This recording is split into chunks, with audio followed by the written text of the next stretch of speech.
What's up, Mob Crew? I'm Chris, and today's missing person case is Don. Also, today's person of interest is Olivia. Today's missing person case is Corey.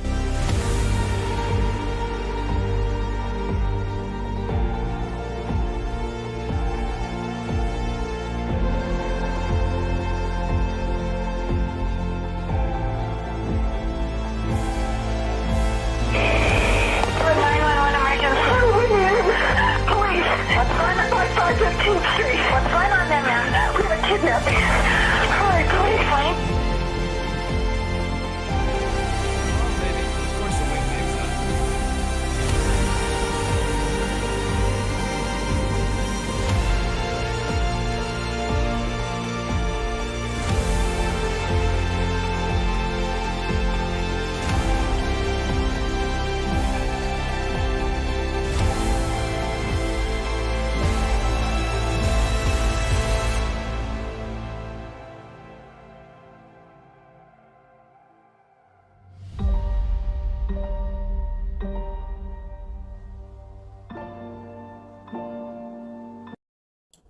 What's up, Mob Crew? Thank you guys so much for tuning in. I am Chris with Monsters Under Our Bed. We cover murder, mystery to the paranormal. Before we get started, I'm going to quickly plug my affiliate, my Patriot Supply, while everybody's still tuning in. Mob Crew and friends, are you prepared for the widespread food shortages ahead? Farmers have been warning us for months, but are we listening? They say it's beyond their control, especially with the fertilizer crisis. Bottom line, food shortages will be a harsh reality very soon. That's why you should get ready now with emergency food from My Patriot Supply. And good news, today you'll save 20% on their 3-month food kit. These kits provide delicious, easy to make breakfasts, lunch, dinner, snacks, drinks for one person for 3 solid months. Get one for each member of your family while you're able to save 20% during this timely sale. Remember, My Patriot Supply is the nation's largest preparedness company with millions of families already protected. These 3-month food kits, which average 2,000 calories a day, are in stock and ready to go. Your order ships fast and free and arrives in unmarked boxes. Go to www.preparewiththemobcrew.com. Those who know what's coming are already prepared. Are you? Prepare with www.preparewiththemobcrew.com. Thank you so much. All right, shout out to My Patriot Supply for sponsoring today's video. Okay, so we're going to be talking about the Idaho student case. And quickly listen, chat real quick. Thank you, Cindy, for becoming a member. And single mom member for 1 month. Look here, happy 1 month to me. I'm glad to be here. Thank you so much, single mama 4. That's it. Happy Friday the 13th. It has now been 2 months. That is crazy since the terrible tragedy. All right, before we get started, we always like to give back by showing the missing. So today we have Haylee Cummings. She went missing out of Muncie, Indiana. She went missing on August 9th of last year. She's just 17 years old. She may be in the area or may have traveled to White or Catersville, Georgia. Her ears are pierced. Haylee wears braces on her teeth. If you have any information, please call 911 or 1-800-THE-LOST. And then we've got one more. This just came in. This is Athena Brownfield. She went missing a few days ago on January 8th, missing from Cyril, Oklahoma. She is just 4 years old. Apparently, they arrested some caretakers. I don't know. I don't think it's her parents, but they arrested a lady and this guy here in connection with her disappearance. So hopefully it'll have a good outcome, but that is scary that they did arrest 2 people in connection with her disappearance. So, but if you have any information, please call 911 or 1-800-THE-LOST. And that is Athena Brownfield, missing out of Oklahoma, just 4 years old. Okay. All right, thank you guys so much for tuning in. So today they put out, well, let's see when this article came out. There's a new article that was written, and it is written by Howard Bloom.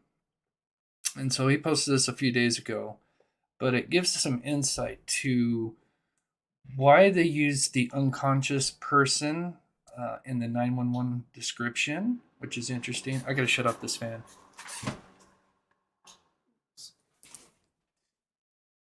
Sorry about that.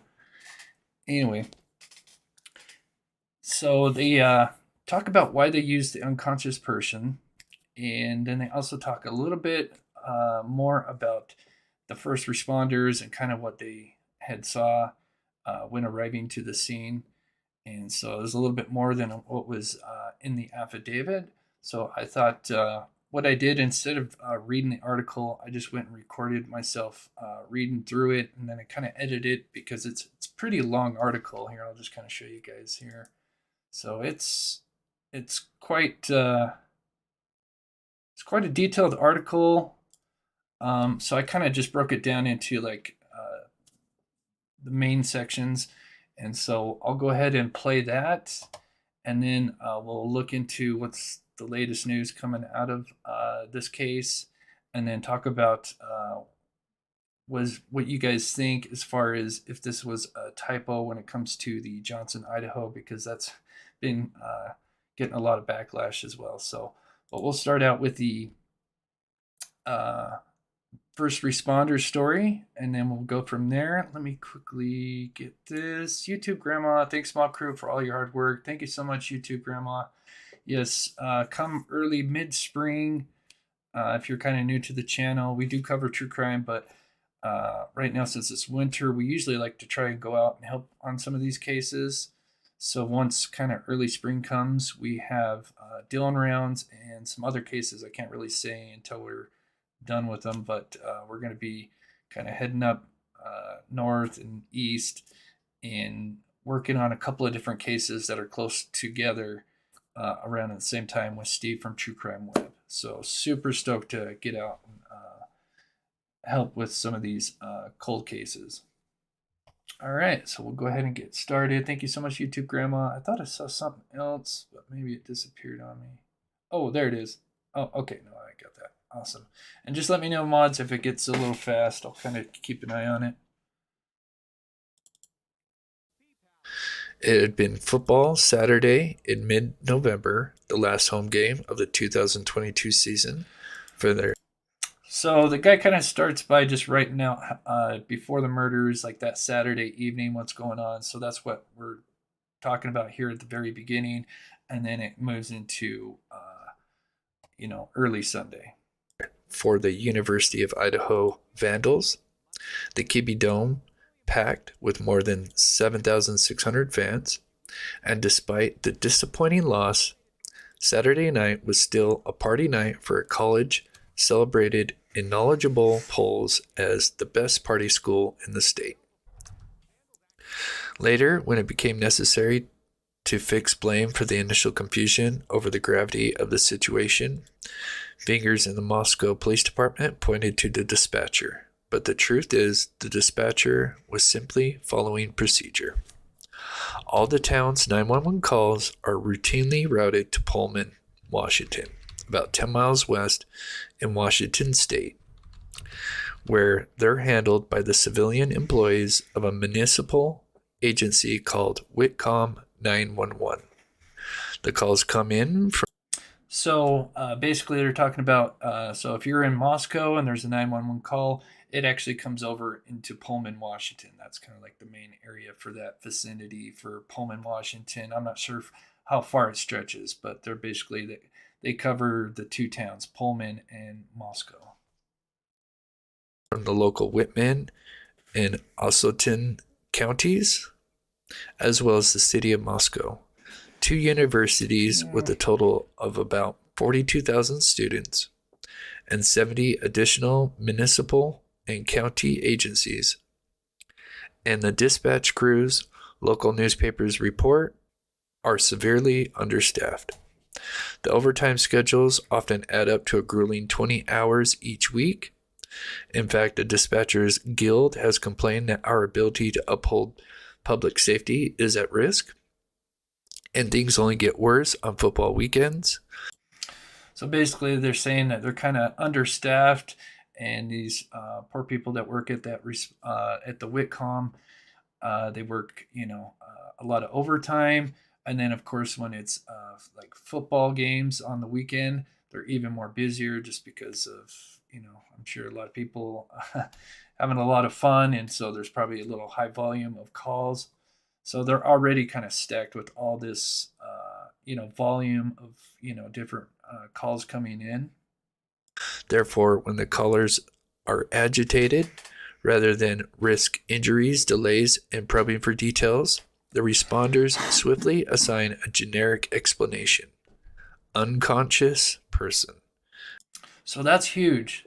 So basically, this guy did a report and found out that this is kind of the generic thing that they will type in, just because they're so, on the weekends, they've got so much volume that they just type in unconscious persons. So that basically means that, whoever was calling 911 and describing what was going on, it may not have been an unconscious person. It could have been, describing bodies or whatever. But I guess the generic thing is, and do keep in mind, we haven't heard the 911 call, but they say that, the phone was getting passed around, and it was kind of hard to hear what they were saying because everybody was like, obviously freaking out. And so maybe the 911 dispatcher couldn't really fully understand them. And so I guess maybe they could have just put an unconscious person because they couldn't tell exactly what was going on. Great afternoon, fellow mobsters. Hope everyone is having a beautiful Friday. Thanks, Tom Man, for the $10. But yeah, it's kind of crazy that this is kind of something new that I learned today about this unconscious person thing that they just kind of put in as one of the standard catchphrases. It can mean precisely what it says, or it could be shorthand for something more ominous. It was 11:50. Oh, did I pull up? What was that? Oh yeah, so that was just. It could be shorthand for something more ominous. It was 11:58 a.m. on Sunday, November 13th, 2022. Yeah. When the notification of an unconscious person at a residence at 1122 King Road, Moscow, was passed on to Sergeant Shane Gunderson. And that's Shane right here. I have him on the thumbnail. They kind of interview him a little bit, and he kind of describes, because he's part of the first responding team there. Gunderson, who on that day was midway through a 12-hour shift that had started at 6 a.m., was running the operations division. It had opened barely 11 months earlier, Southview Avenue Police Headquarters. Prior to that moment, he'd tell people his tour had been long and slow. Now that he had his sergeant stripes, police work was more about disturbing memos and filing papers than getting out into the field. That bothered him. When the 911 call came in, Gunderson had a corporal. Are we listening to Chris as he listens to himself? Yeah, instead of having to read it, I thought I would just record it. That way I could put the visuals in there for you guys at the same time to kind of, because I'm a visual person, so I like to put presentations together for you. And 2 other officers on duty to assist with the patrol. He could have left the response to them. He'd tell people with a hint of embarrassment, had no intimidation of something out of the ordinary. And as always, he felt strongly it was important for him to get out on the street where people could see him. He swiftly decided to go to the scene too with his officers. The roads leading into the university neighborhood that Sunday were as empty as classrooms. And as Gunderson's black and white cruiser pulled up behind the neat row of cars parked in the driveway of the house of King Road, he immediately knew something was very wrong. Okay, so now Officer Gunderson is arriving with his two other officers at the scene right now. And thank you so much, Fisher, new sub here. And yeah, just shout out. We're almost at 50K. And when we hit 50K subs, we're going to do a special show for everybody. And we'll do some giveaways. I've got some new artwork that I want to put on some merch. And so we'll have that.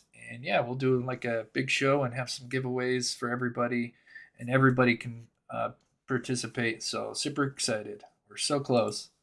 Have you looked into the Papa Rogers stuff? It feels like that's definitely him. I've heard about that. We'll see if we get time after. But yeah, I've been hearing about that. Thank you so much, Tom. Okay, so he's just arrived. It was the noise. There wasn't any. Just an eerie, unnatural silence. A cluster of young people, university students presumably, were milling outside the open front door of 1122 like gulls on a beach, and yet they were exponentially quiet. They weren't merely subdued, they seemed stunned, as if drained by a deep and intense shock. When the three mystified officers approached the front door, someone in the crowd, it would later be shared, muttered a single plaintive word: dead. And that's got to be eerie. I mean, imagine you have no idea what's you're arriving to, and all you really know is unconscious person. But that's just kind of, as we now learn, that's just kind of something when they're busy. That's just kind of what they put in. And like I said, it's kind of a mixture of maybe they couldn't understand what was going on because it sounds like the people that called in were really hysterical and they couldn't really understand. The dispatcher couldn't understand them. So now this guy's arriving. It's really eerie quiet, but yet you've got like kind of this small little crowd outside. And then just before he walks in, somebody says one word: dead. I mean, that I can't even imagine. So now he is about to enter the scene, the front door here. Still, Gunderson would confess to others, he was unprepared for the strong smell of blood that rose up to his nostrils in the moment he walked inside. So we got a lot of iron in our blood, and that'll, when there's a lot of blood, it does smell. The coroner, who had once been an emergency room nurse in earlier stage of her life, would describe the scene in press interviews as chaos, lots of blood. Few others would even attempt to put into words what they saw. There are moments, cops will tell you, that are too profound, too unnerving to be experienced in the present. All you can do is move forward. Procedure takes precedence. It allows a... No, I think they, Jeff, no, I think they were saying someone in the crowd said dead and as he was walking in. So... protective membrane to be stretched between the real and the too real. And so Gunderson and his two officers, largely mute, almost robotic in their movements, now stepped carefully across the blood-streaked wooden floor and proceeded to inspect a crime scene. The officers set out to inspect each floor. They moved cautiously, not knowing what they'd find. Yet, of course, but now they knew. The first floor, nevertheless, was a surprise. There were 2 bedrooms, and when they anxiously entered each one, there were no signs of anything out of the ordinary. Later, they would learn that the 2 university student occupants, Dylan and Bethany, had apparently slept, obviously through the carnage. It was an explanation that made no sense, unless one's life had been informed by the experience of being a college student who curled up in bed after a long night of drinking. However, as the staggering day wore on, Dylan would reveal more about what had happened that night. She told the authorities she had heard crying, opened her bedroom door, and saw a man in black clothes and a mask walking past her. Frozen and in shock, she stood immobile as he headed toward a sliding glass door. So I think that's interesting. That description's, if I recall, I'll have to look at the PC affidavit, but I don't know if I remember hearing black clothes. Remember black mask, and I remember figure clad. Maybe it was dark clothing. I have to look at it, but I thought that was interesting. in the That back of was the missing. house. And then, inexplicably, she returned to her room and locked her door till the morning. But in the daylight, things turned frantic. Dylan and Bethany first stirred from their beds sometime after 11 a.m. They found it impossible to rouse their roommates and called their friends for assistance. And then, So what's interesting, and we'll kind of learn a little bit as well. So it sounds like both doors to each of the bedrooms were shut, from what they describe. So it seems like if Bryan um, is the killer and is found guilty, sounds like after he whatever he did, this terrible tragedy, he would then shut the door, maybe even locked it. I don't know, but obviously it sounds like the because every time they go to one of these doors, it sounds like they have to open it. So it sounds like the doors are shut. And here I've got up on the screen is so Steve Gonsalves kind of give a little bit of details that was kind of like what happened with the 911 call. And so basically he says, you got to remember that these two girls were so upset that when they were outside after seeing this, it wasn't very legible, meaning when they were trying to call the dispatcher and describe what was going on. And he even says they couldn't quite understand what these girls were seeing. And so that I think that also leads towards the unconscious person being typed up. and in the torrents of confusion after the friends had arrived, one of their cell phones was used to make the agitated 911 call that resulted in the unconscious person. And then here's another little example that or another statement from Steve Gonsalves, and he says that this is outside while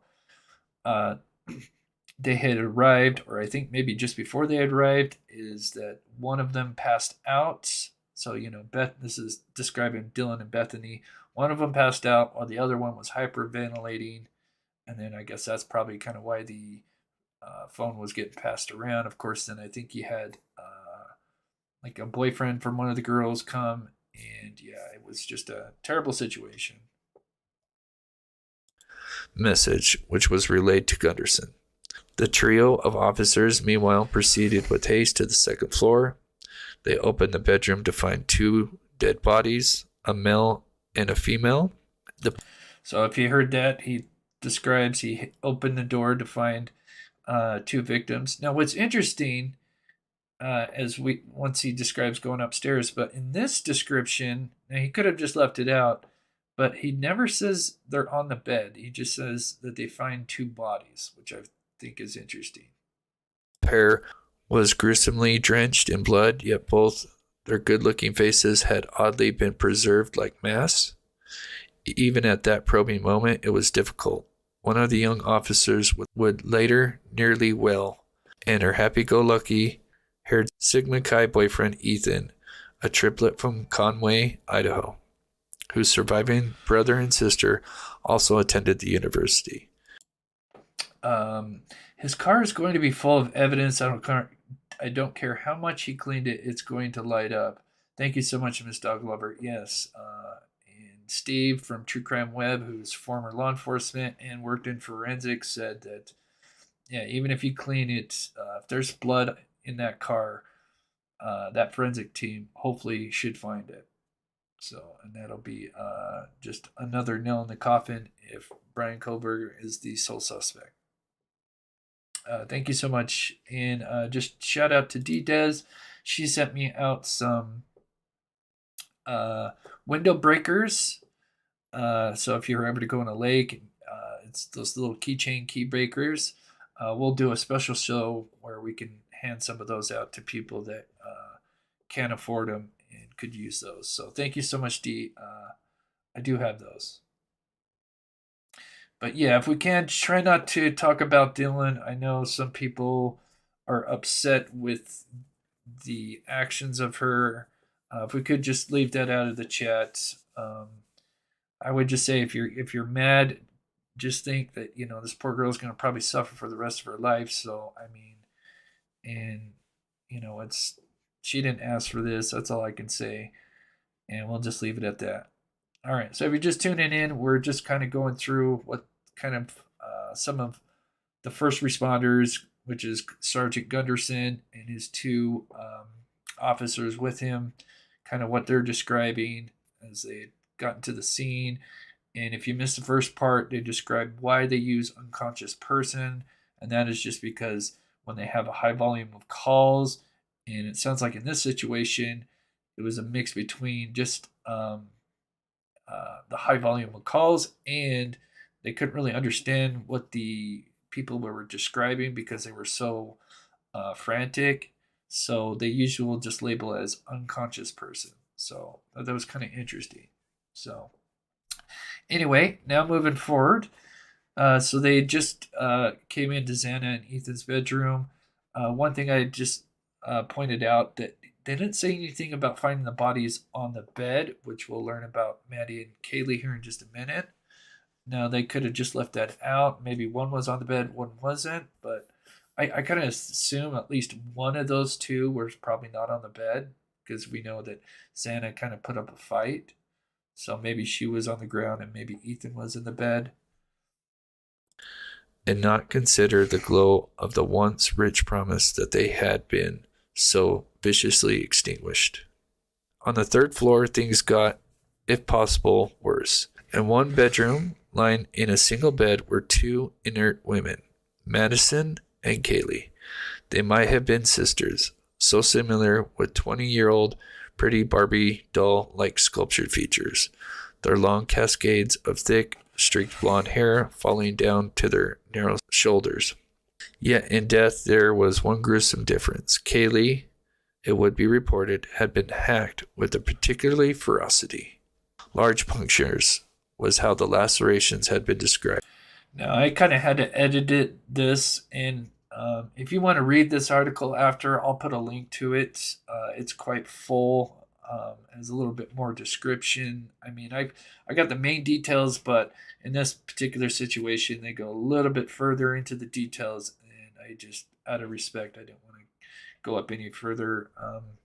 But it sounds obviously, I mean, we've heard that Kaylee did receive the worst of the attack, and they do go a little bit more descriptive in that, so I kind of edited that out. Maddie's wounds, while no less fatal, appeared less feral, more measured, at least in comparison. Across the narrow hallway was one final door. The officers pulled it open, and at last they discovered. And so that's interesting too. Another thing. So sounds like so there is a silver lining. They did find Murphy unhurt, and the door was shut. So I think that is, makes me wonder, was he just in there the whole time? Or, I mean, I can't see him escorting the dog into, from Maddie's room to Kaylee's room without it kind of like barking and stuff. So it sounds like maybe she would leave Murphy, in her bedroom. Maybe she had like a crate or something. But anyway, they do find Murphy once they open up Kaylee's door.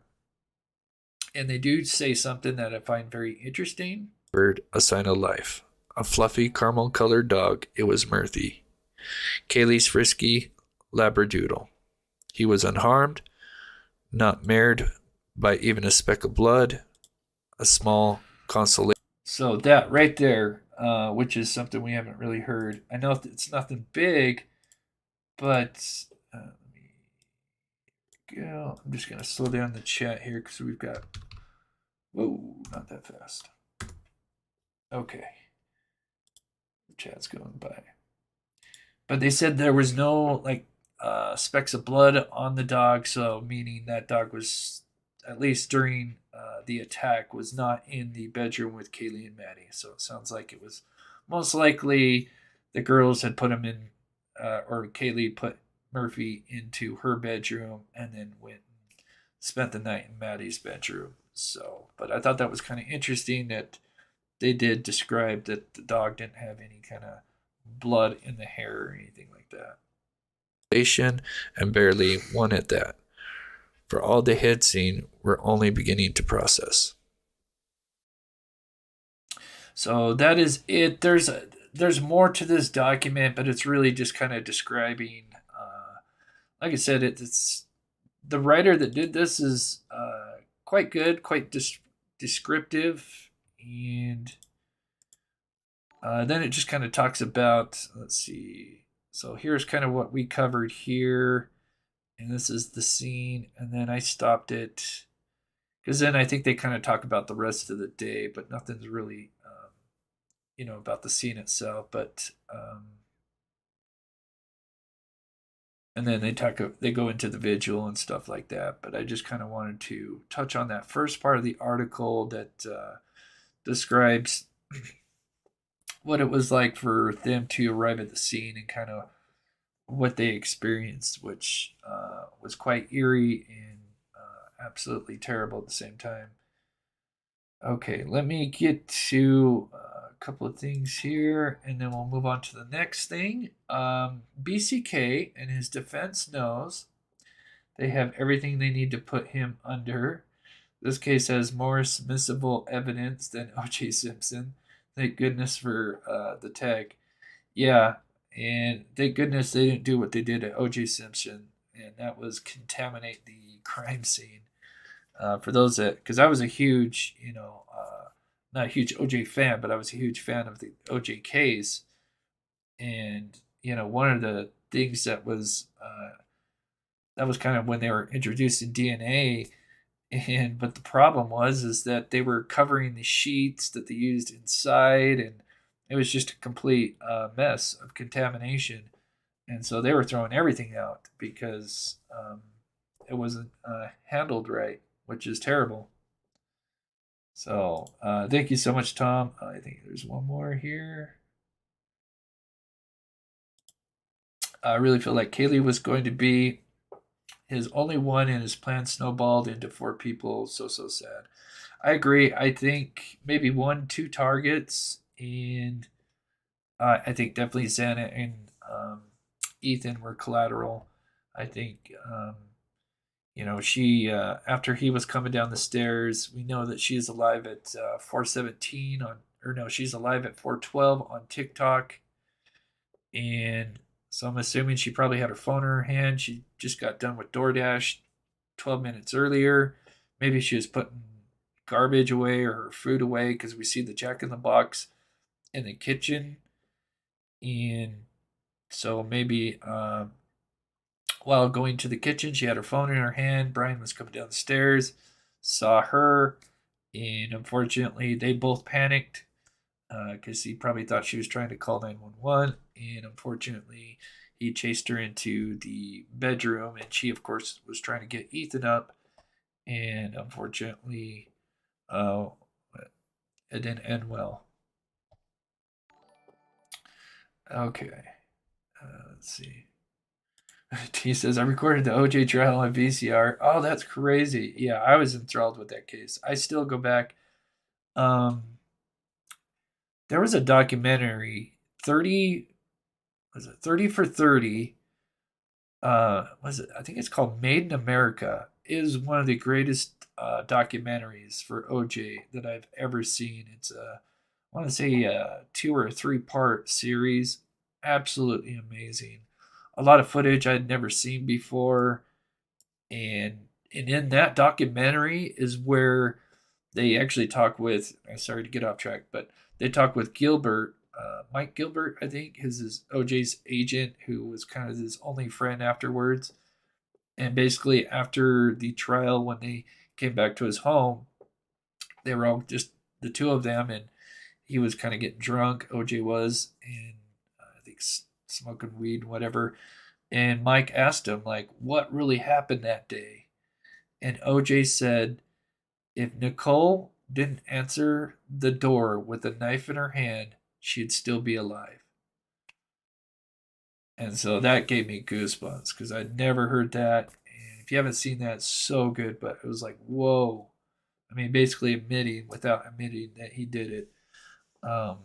But yeah, he basically said that she opened the door, I guess, with a knife in her hand, because, obviously OJ had that temper. And so crazy. All right, we'll move on to the next thing here. Kaylee dad just had just changed interior door locks on Kaylee's room, but they were both sleeping in Maddie's room.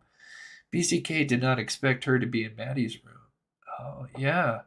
Maybe that's why the dog was barking. Maybe he opened the door and, the dog saw Bryan and started barking. And that's probably, I mean, I'm sure it was barking for other reasons, but yeah, it could be. Thank you so much, Tom. Okay, legit question, True Crime with Eve says, could they verify DoorDash order came from the app on the phone? Could it have been accessed elsewhere and she got the notification and opened the app? Could they verify DoorDash order came from the app on the phone?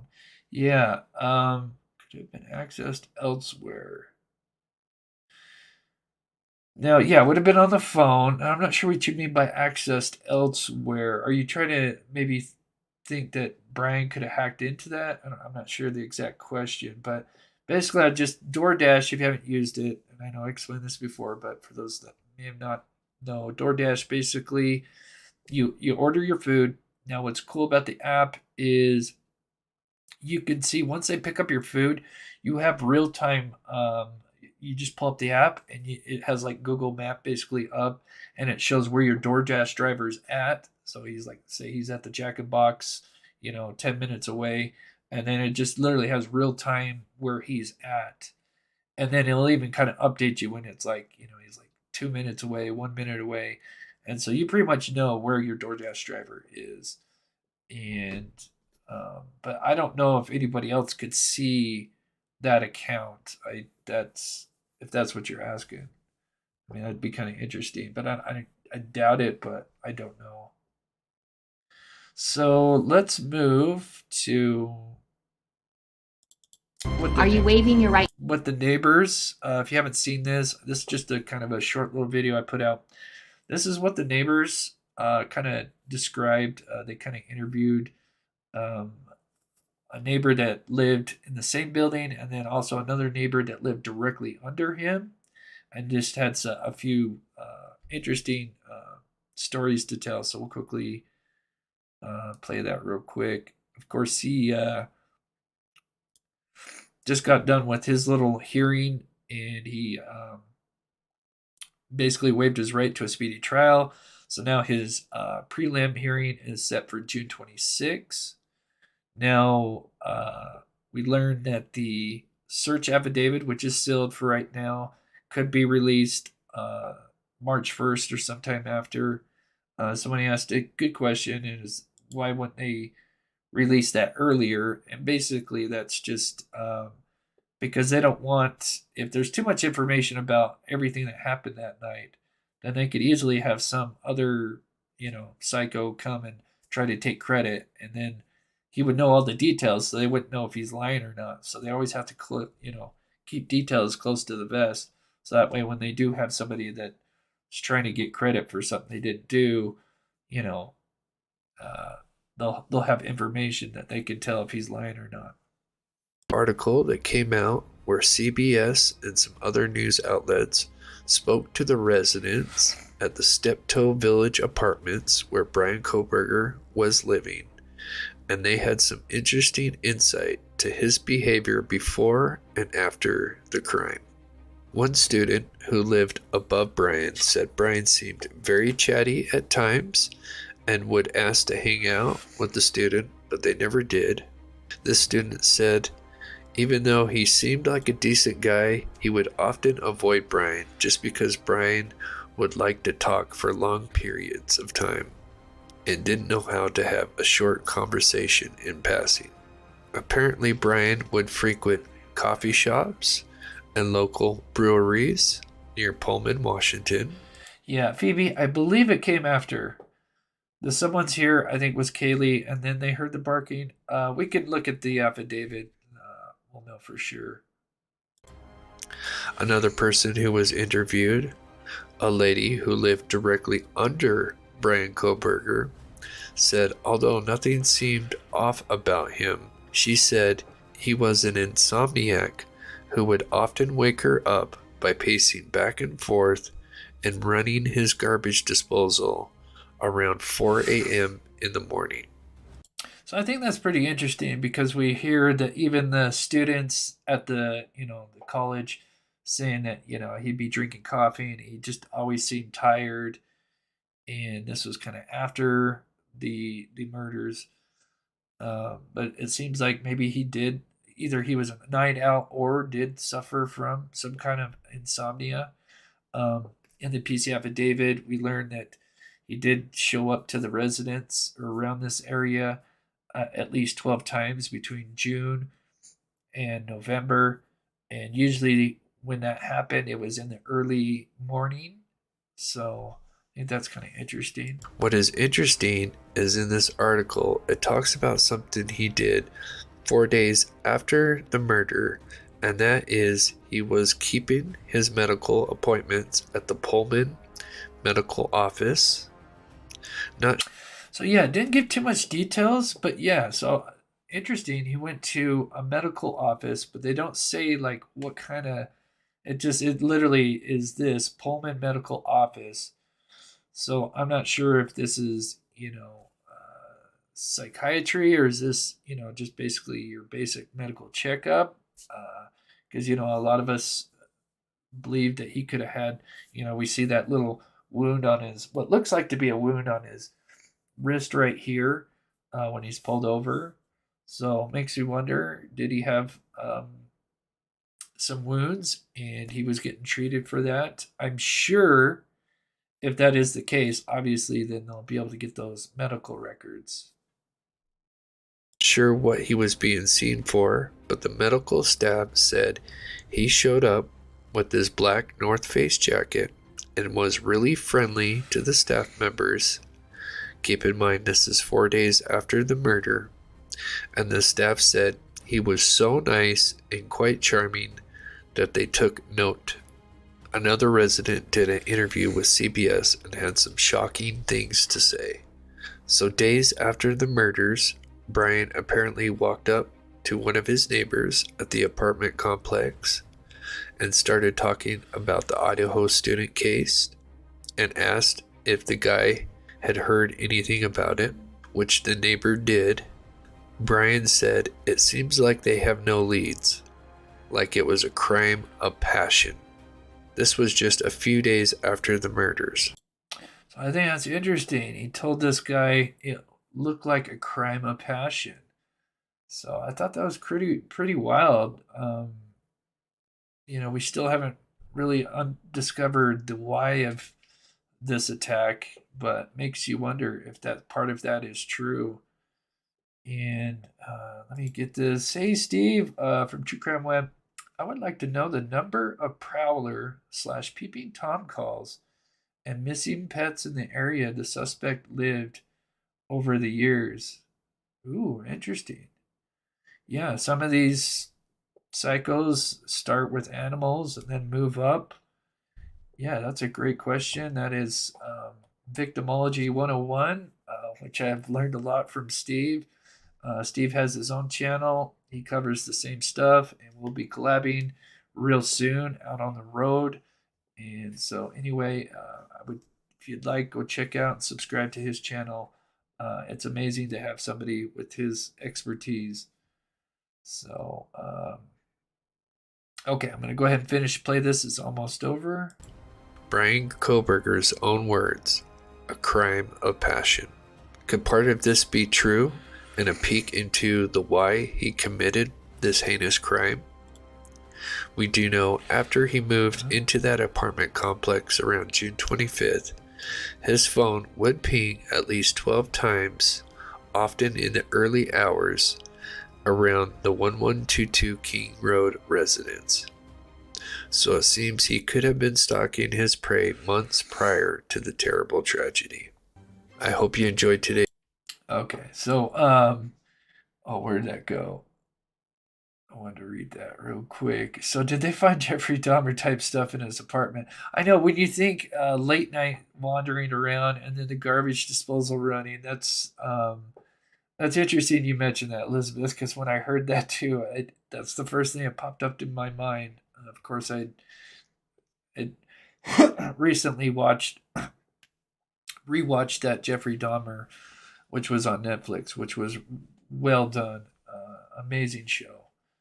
So, but yeah, that it definitely made me think of that as well. Okay, let me get up. Let me know how the chat is. We're up 2,260 people. Thank you guys so much for tuning in. We'll touch on, if you missed the first part, we kind of explained why they used unconscious person. If you missed that, we'll kind of recap everything towards the end of the show. But they do describe kind of the first responders and stuff, and that's what we touched on at the beginning. And I think it was quite fascinating to kind of find out just kind of what goes on with that call center, and they're kind of understaffed and overworked. And then on the weekends, because with football, they've kind of got these high volumes of calls, and so it's just kind of a combination.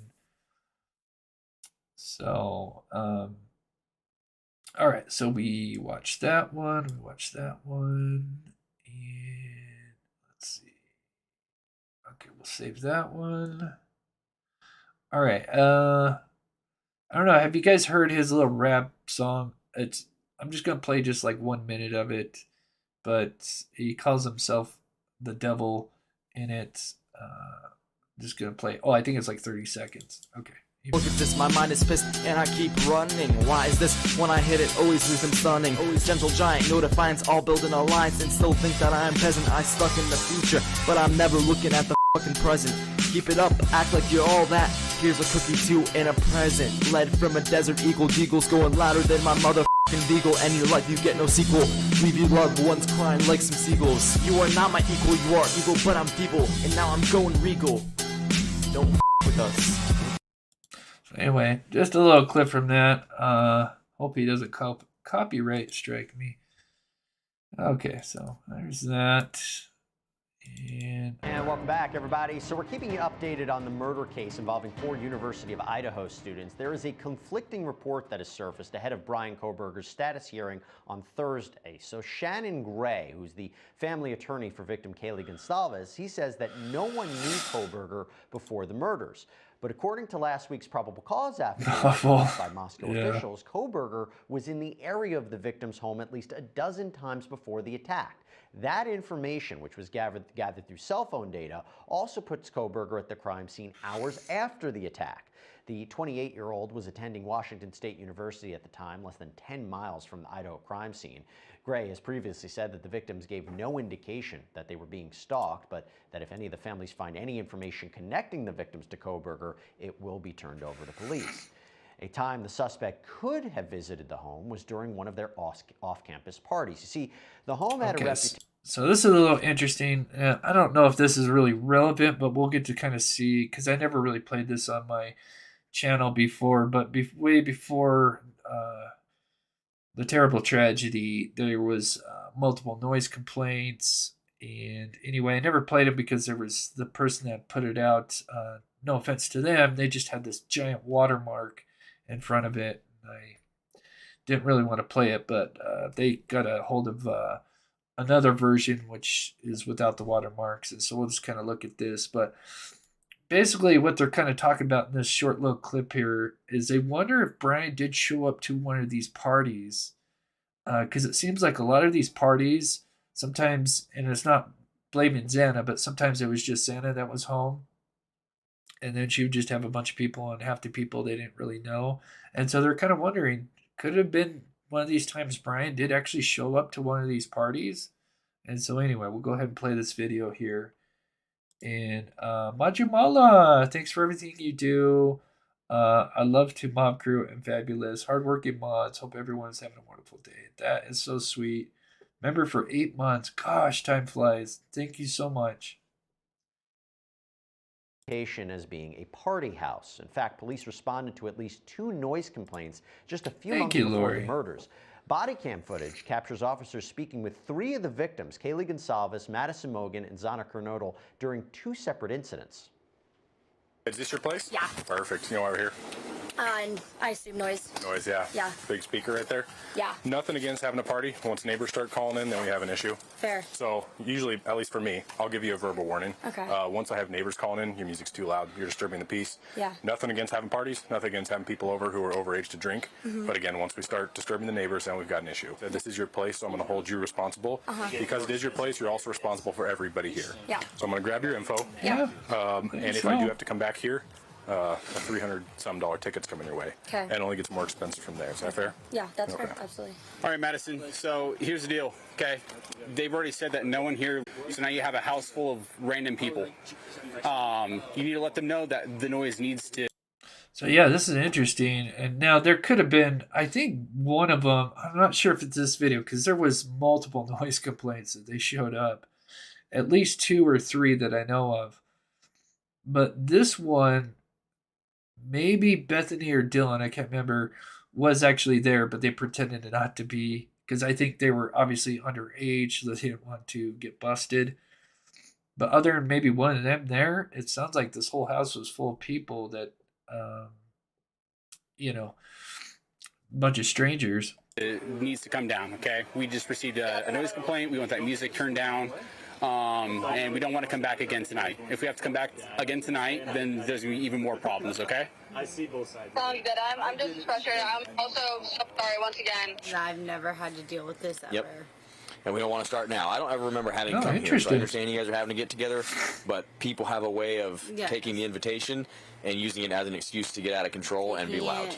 Advantage. Yes, Exactly. I understand. Okay. I'm so sorry. It's okay. I just hope for your sake that your friends don't put you in a position where you get the citation and you have to go to court to defend yourself from your friend's behavior. Make sense?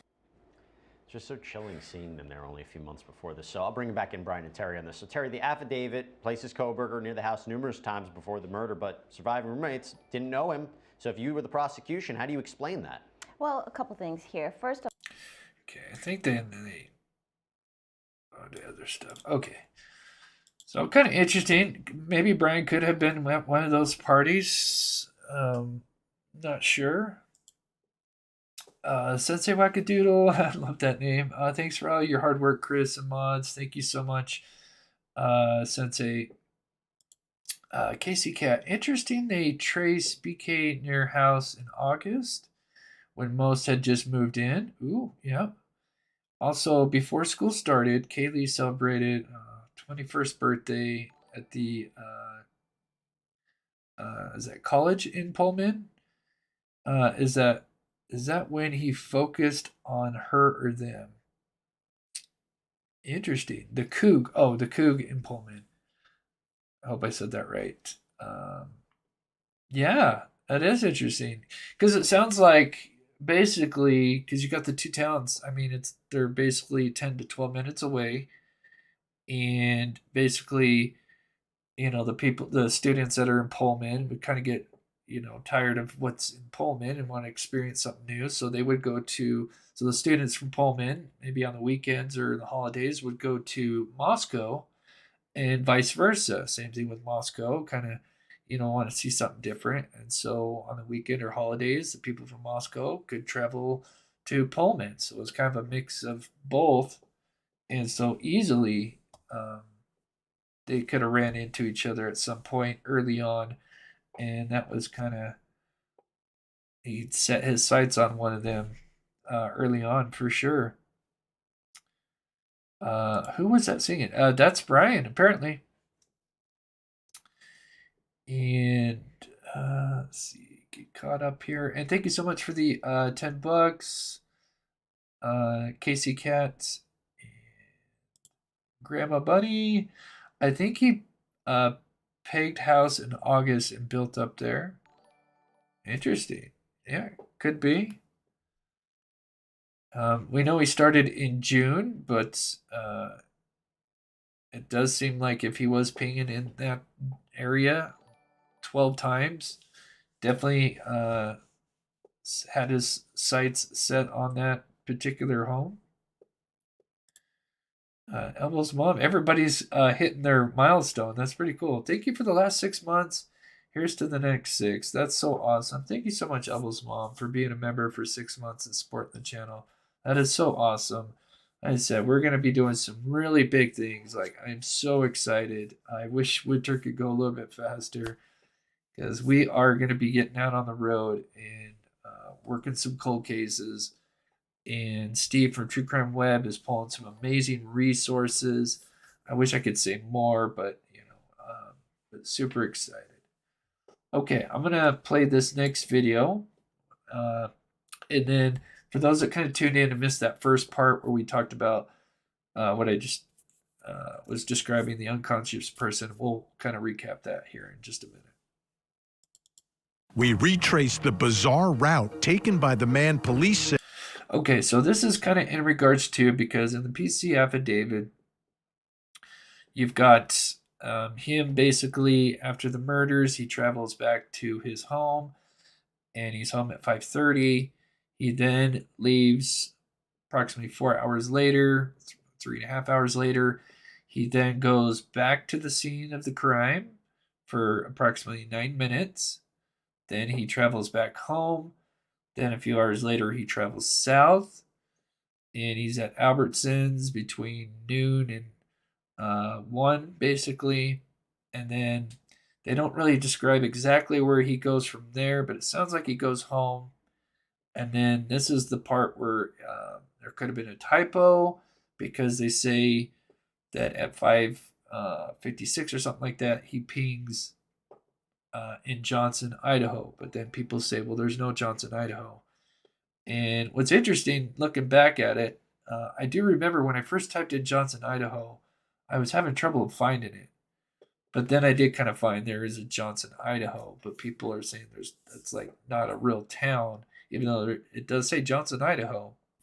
But where I'm getting at is, like, once you find it, then like if you type it in, it just pops up. So it seems kind of natural that it is there. But some people are saying because there's a Johnson, Washington, which is south. And anyway, we'll look at that. And these guys kind of break down on Court TV the drive times and kind of what he could have done.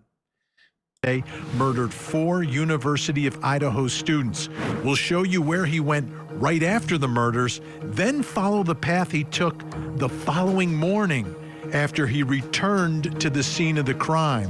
Court TV is on the ground in Idaho following the evidence.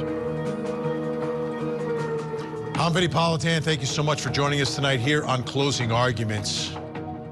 It is just a criminal cliche. The criminal always returns to the scene of the crime. I don't know if it's true, but wow. In this case, the case of the man accused of murdering the 4 University of Idaho students, Ethan, Xana, Maddie, and Kaylee, this to me is a fact that speaks volumes and can be very powerful and very persuasive for a prosecutor in a courtroom, like I was. Okay, I might skip this forward to where they start traveling, but I wanted to look at this. Well, all those happened in my late teens and 20s. Used to do a lot of BMX and skateboarding. Hey, I skateboarded for 2 decades. Was a wild child, laugh out loud. I broke more bones than I can count, and I just hit 40, but my body feels like 60. That is so funny, Andrew, that minus the BMX, I was just straight skateboarding.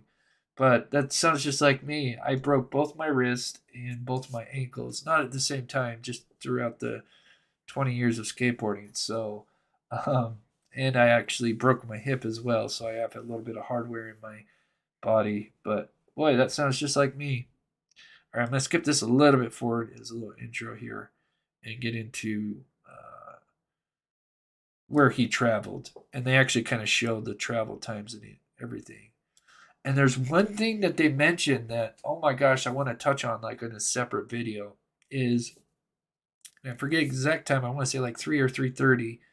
They did after, this is on November 13th, they did put out that alert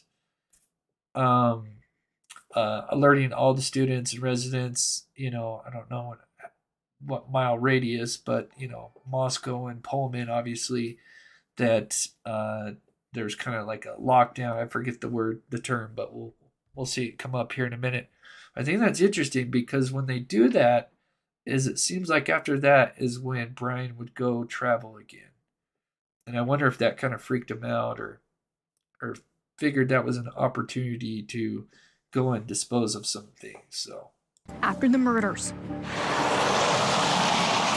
According to the probable cause affidavit, Bryan Kohberger's cell phone records show him moving south from Pullman, Washington, where he lived in an on-campus apartment at Washington State University, towards Lewiston, Idaho, about a 50-minute drive.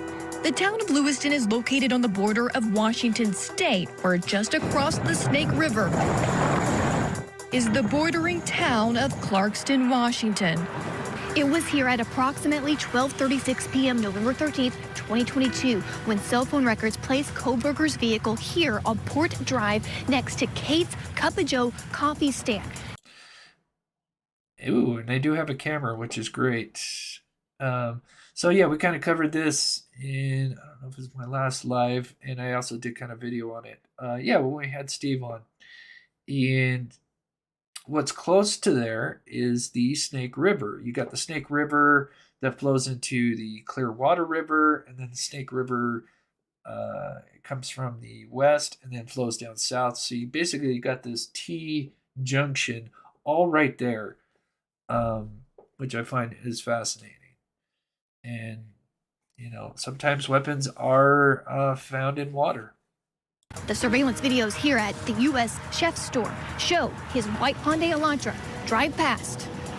Then, just 10 minutes later, at 12:46 p.m., Kohberger's cell phone records place him at the nearby Albertsons grocery store. Surveillance video at 12:49 p.m. shows Kohberger walking through the store and purchasing unknown items at the checkout. He leaves at approximately 1:04 p.m. The probable cause affidavit does not indicate location data for the next few hours of the day. It isn't until around 5:30 p.m. that the affidavit indicates Kohberger's cell phone located in Johnson, Idaho. But there is no Johnson, Idaho. The affidavit may have meant this community of Johnson, Washington, right on the border of Idaho State. It's a location consistent with the affidavit's route, and it's surrounded by cell phone towers. Okay, so let's just take a look at this, and we're going to keep playing this, but I just wanted to show you guys, for those that were wondering why I had that question up at the top there for you guys. And let me pull it up here. Is it this one here? Let's see. Yep, okay. Make sure you guys can see that okay. So here in the affidavit, this is just a screenshot. And this is kind of towards the end of them talking about where he's kind of pinging at. And I'll just read part of it. So the 8458 phone, which is Bryan's phone, cell resources that provide coverage to Johnson, ID, Idaho. The phone then stops reporting to the network from approximately 5:36 to 8:30, so almost a 3-hour window that he has turned his phone off. And I'm assuming phone off, especially if this turns out to be Johnson, Washington. And as you can see, they're at Johnson, Washington, and there are cell towers there. So this would clearly indicate him turning off his phone. Now, we'll talk about if they really did just mean Johnson, Idaho, because I could just Google, and you know, you guys seen it's 102 miles east. It's basically at the mouth of the national forest, and the timeline does kind of make sense if you did travel that way. But you could, you know, like I said, it could be a typo.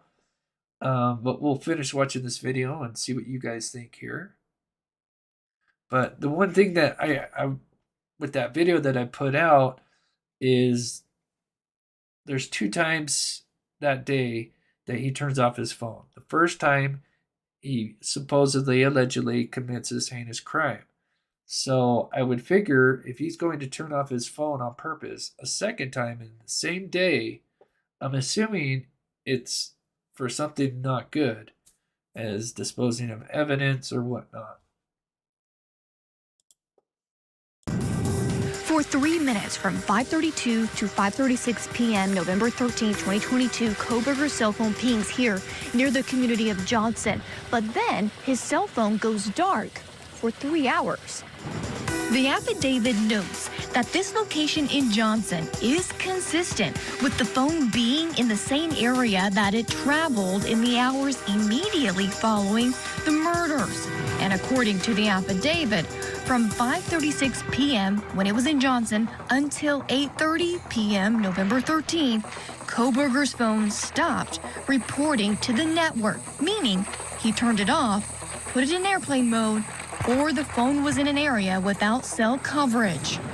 While the probable cause affidavit does provide new revelations into the movements of the alleged killer in the hours after the murders, there are still many questions that remain. Why did he drive so far to the grocery store? What did he buy there? Did he get rid of that murder weapon and other incriminating evidence along the way? Or during that 3-hour period, his phone went dark? For now, we wait, and answers may only come during his trial. Reporting in Moscow, Idaho, Chanley Painter, Court TV. That is eye-opening. Absolutely eye-opening when you talk about what it looks like out there and the places he went. Okay. So let me pull up this screenshot. Oh, yeah. So I had to show this because this has been getting a lot of heat. Shout out to whoever put this out there, but this is not how it originally looked. Obviously, she was just out there with the fold-up table, but this got a lot of backlash on Twitter, just because, you know, she was taking pictures and they were smiling, and you know, with the backdrop, it just didn't, you know, people are very upset about that, the way it looks, and I could agree. I could see why, and as a matter of fact, some people were so mad. Oh, do I have it? Anyway, the neighbors put up a sign saying F you, Nancy Grace. I'm going to have it in a different folder. Anyway, they weren't too happy. So I guess she was filming like a podcast there, and she had her crew there. And then I guess maybe some fans came up and they were taking pictures. And anyway, it wasn't well received. I'm 50-50 on Nancy Grace. You know, I was introduced to her during the Casey Anthony case.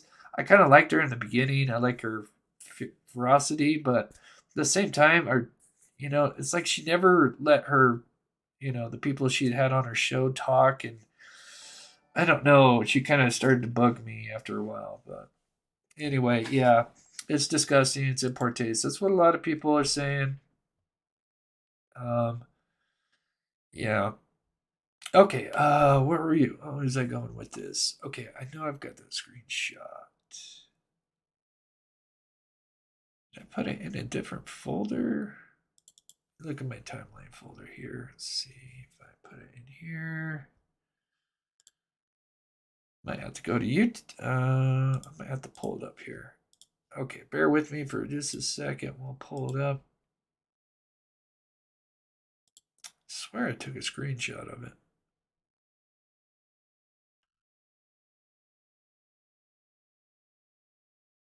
Just before this here.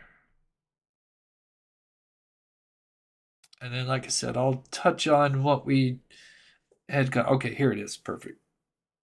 We'll touch on what I covered at the very beginning if you missed that. There's some interesting details.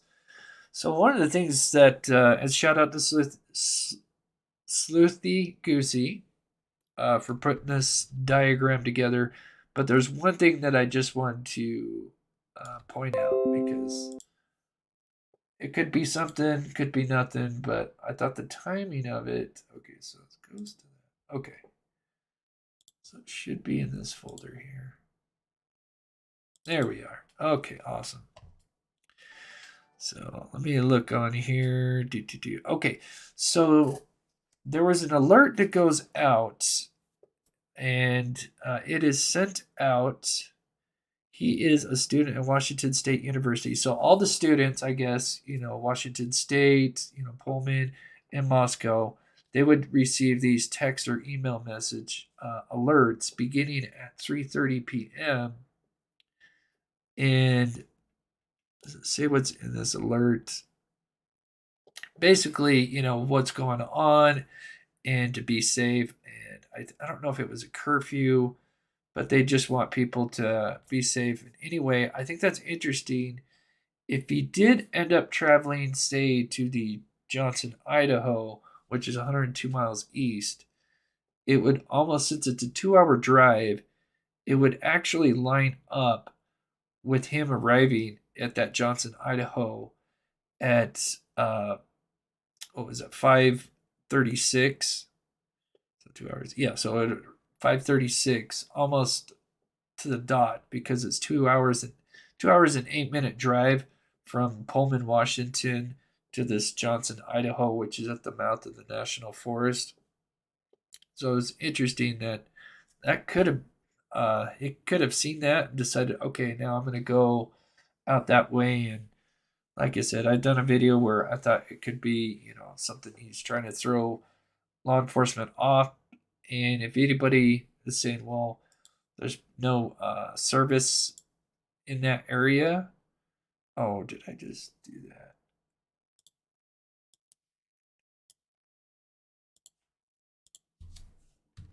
Keep in mind he has AT&T.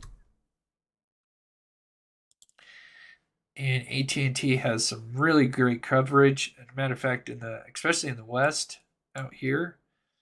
And so if we just kind of look, let me make sure I can see myself. There we go.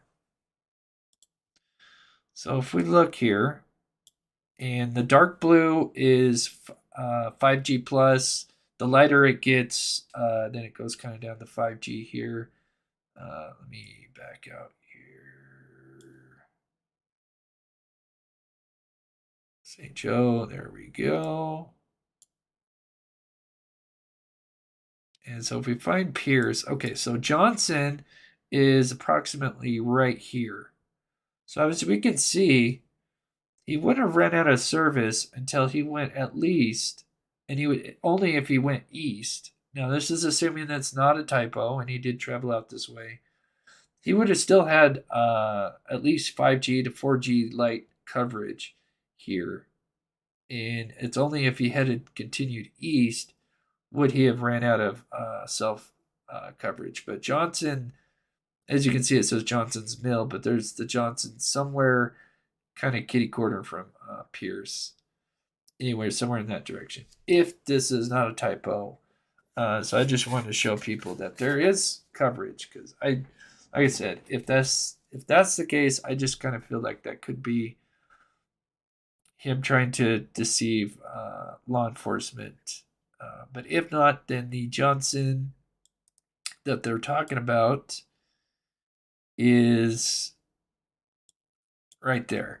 And so let's see if he has cell phone coverage. And as you can see, if it was this Johnson, Washington, clearly there's coverage. There's no spotty areas. It's either 5G or 4G at best.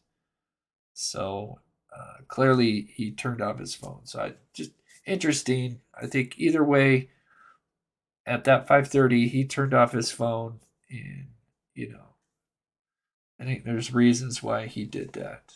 So let me see what you guys said in the wow. So we got 1,200 votes. So I haven't even looked at this. So curious to see what you guys said. So do you think they meant Johnson, Washington, and ID was a typo in the affidavit? So 30%. So most of you think, or well, I should say most of you are not sure, or maybe. But the second biggest answer is actually you guys believe 30% believe it was a typo. Interesting. So only 18% believe that he traveled east. So, which it could have very well been. And I was wondering why I was getting messages saying there's no Johnson, Idaho. And it's weird because, like I said here, and I'll even show you guys, when I was first looking up and putting the timeline together, I was looking up this Johnson, Idaho, and I do remember having some trouble in the beginning But now, I guess since I've like typed it in and stuff, see when I pull up Johnson, Idaho, it does pop up. But as you can see, there's no like town or anything. But if you were to like pull up Johnson, Washington, you'll have, I guess there's no picture either.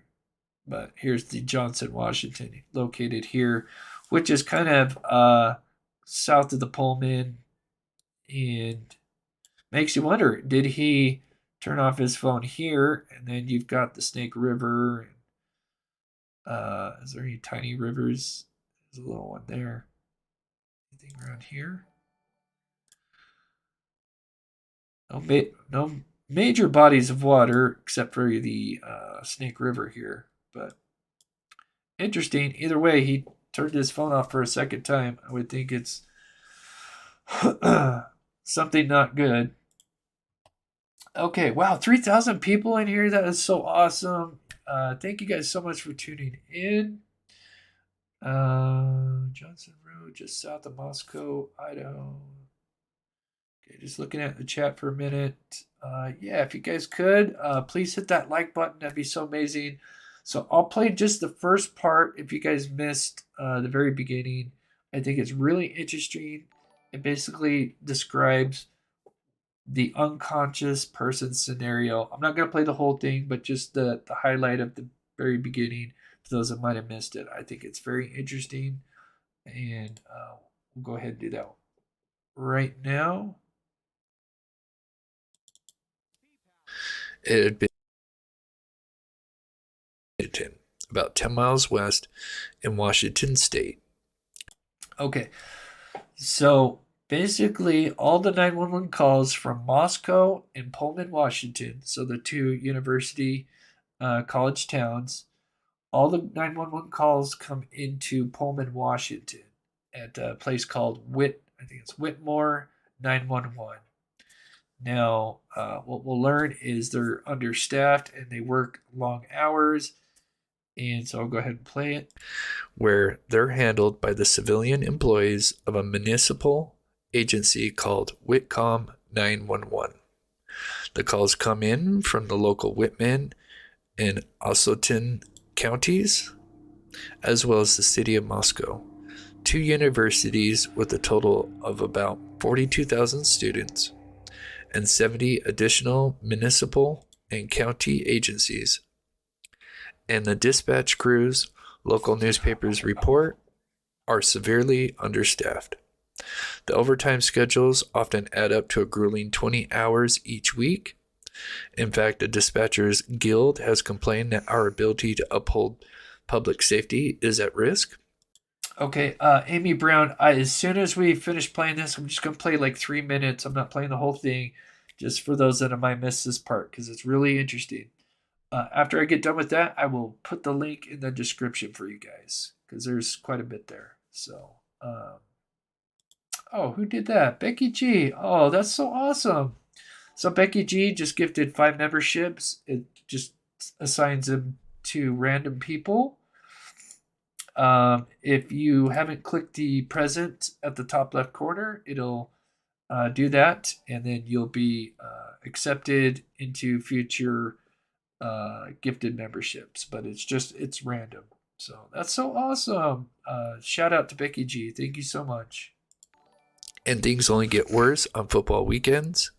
Therefore, when the callers are agitated, rather than risk injuries, delays, and probing for details, the responders swiftly assign a generic explanation: unconscious person. So that's huge. So basically, because they're kind of understaffed and they're overworked, and then on the weekends, especially you just have the football game, that they're going to have a higher volume of calls, just because I'm sure drinking and just rowdiness, and so they tend to generically, in certain situations, report it as an unconscious person. So that could mean that when they were talking to the dispatcher, because unfortunately they were the people that were talking, which was multiple people because the phone was being passed off, the dispatcher couldn't really understand them because they were quite hysterical. Obviously, it must have seen some of the blood, and and anyway ran out. And so, but anyway, so yeah, that's kind of like the generic response is unconscious person. As one of the standard catchphrases. It can mean precisely what it says, or it could be shorthand for something more ominous. It was 11:58 a.m. on Sunday, November 13th, 2022, when the notification of an unconscious person at a residence at 1122 King Road, Moscow, was passed on to Sergeant Shane Gunderson.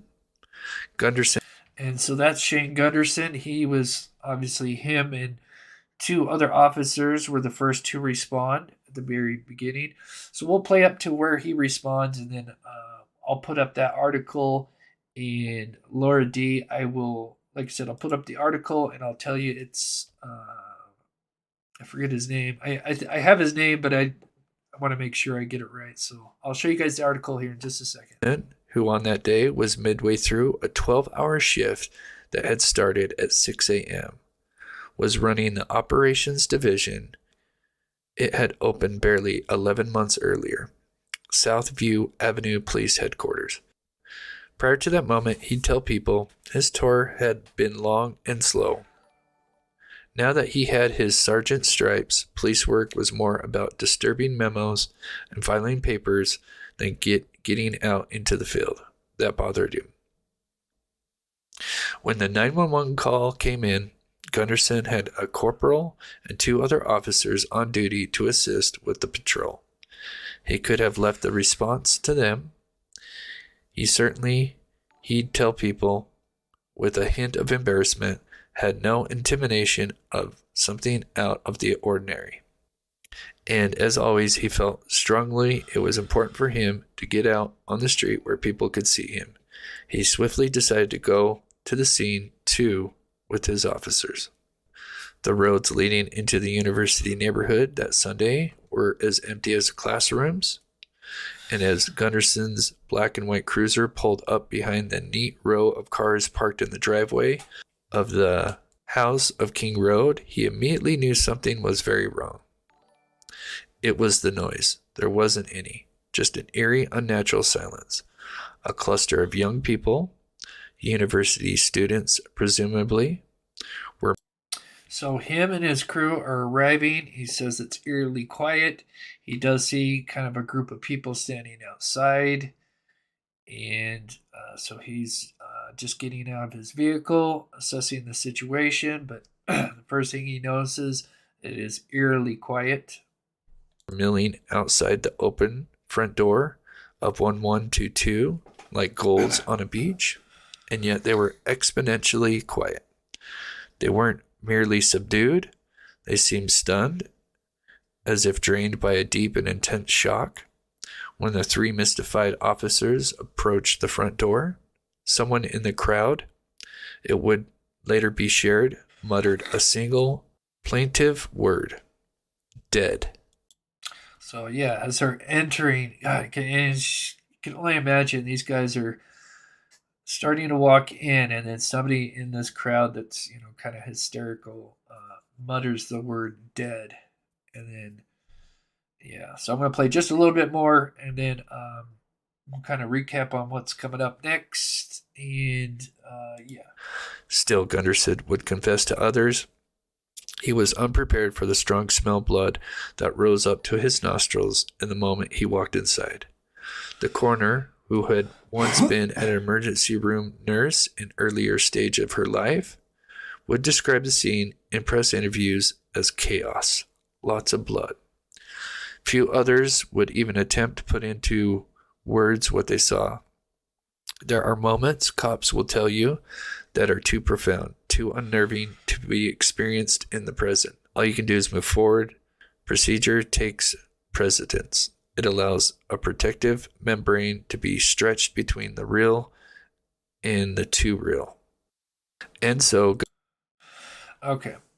So if you missed that, go check out the beginning. We played the whole thing there. We're about halfway through it. But anyway, I just wanted to touch on that unconscious person. So obviously that 911 call could have had other descriptions in it. We know that, according to Steve Gonzalez, he kind of gave a little bit of insight to what was going on with the 911 call, and basically the two girls kind of ran out, and one had eventually passed out, and then the other one was hyperventilating, and so the phone was kind of getting passed back and forth, and yeah, it was just a terrible, terrible thing to happen. And so let me pull up that for those that want to read the article. It is interesting. It does give some little bit of details that weren't in the probable cause affidavit. That's why I wanted to share it with you guys today. I think to read the article, you do have to, you don't have to pay for anything, but you do have to actually enter an email in to be able to see the whole thing. So this was written by Howard Bloom. It's written pretty well.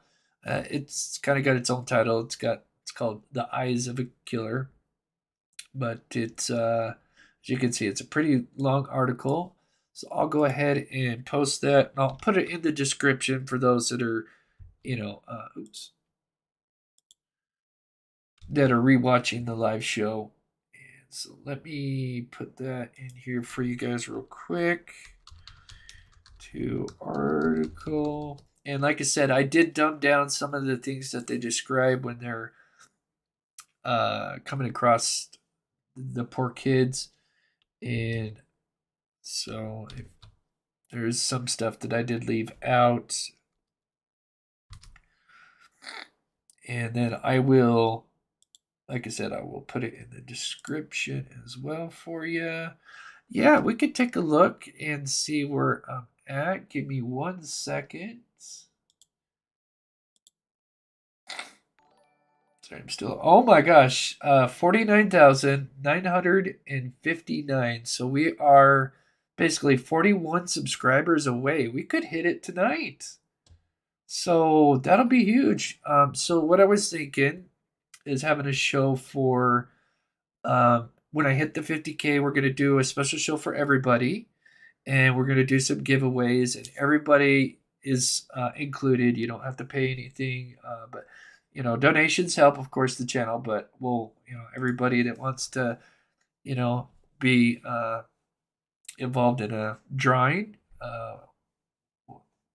Sorry. Throat's dry. But yeah, everybody can participate that wants to. Jimmy Morgan, thank you so much for supporting this channel. Thank you so much. And I think BCK left blood at the scene, and I think he went to Albertsons for first aid. Yeah, I think that'll definitely. I think the fact that they put that in the PC affidavit of him going to Albertsons, I think is for a reason. Either cleaning supplies and or, first aid, whatnot. I think that's clearly a reason why they would put that in the affidavit for him going to the store, and they have a receipt for what he got. So I'm sure it'll relate in some fashion to, the murder. Thank you so much, Tom. I hope I didn't forget anybody. Jody Newsom. Gosh, so many people are hitting their milestones. That's so awesome. And so, member for 2 months. Thanks, Chris, and mods for all your hard work. Oh my gosh, 2 members away. 2 subscribers away. No kidding. We're almost there, guys. 2 subscribers away. Any second, we're going to hit it. I don't have my live. Let me pull up my live. Wow, that's cool. Thank you guys so much. That is so awesome. It's still at 998, but 2 subscribers. Thank you guys so much. So, as I said, we're going to have that 50K special. Probably have it tomorrow. And then I'm also going to do a members only where we're going to do a mod appreciation and do some giveaways with that as well, but for both shows. So anyway, that's going to be super exciting. And let me refresh it one more time. 50K? Oh my gosh, we well over that. That's awesome. So we're at 50K. That's so cool. Thank you guys. That is so awesome. That is so cool. You guys are so amazing. I have the best community. That is so cool. Thank you guys. So yeah, big show tomorrow. We'll do a giveaway and stuff, and I'll do a community post and let you know what time that will be. So subscribe, hit that bell for notifications, and anything I can think of. Yeah, covered that. So I think we covered everything, and I hope you guys enjoyed today's show. Just once again, so humbled. That's so awesome. You guys are so amazing. I could almost cry right now. That is so cool. I said, I try to give back as much as I can with this channel. We try to do with the missing. And like I said, come spring, we are going to get out there. We want to kind of be like a Heavy D Sparks or, something like that, where we go out and help people. So stoked. And we're getting the resources lined up. Literally, as we speak, each day we're getting more and more. So I'm so excited. And we're going to have so much stuff for the members. So thank you so much to the mods for all your hard work today. Clayton, Dino, thank you so much for becoming a member. Dorothy, a.k.a. Bitsy. Bitsy, I hope I said that right. I love that name, Dorothy Cruz. Thank you so much for becoming a member. Did I miss anybody? It's coming in so fast. Aries Dunn, congratulations. Thank you guys. That's so cool to finish a show where we hit the 50K. That's awesome. All right, I'm going to leave it there. You guys are amazing. I love you guys. Be safe. Happy Friday. We will put a community post when we'll go live tomorrow, and we'll do some special giveaways. So awesome. Thank you guys. I wish I could shout out everybody out. We'd be here all night. So thanks again to the mods. And go ahead and play the outro, and we will see you guys tomorrow. You guys are awesome. I love you guys. You're the best.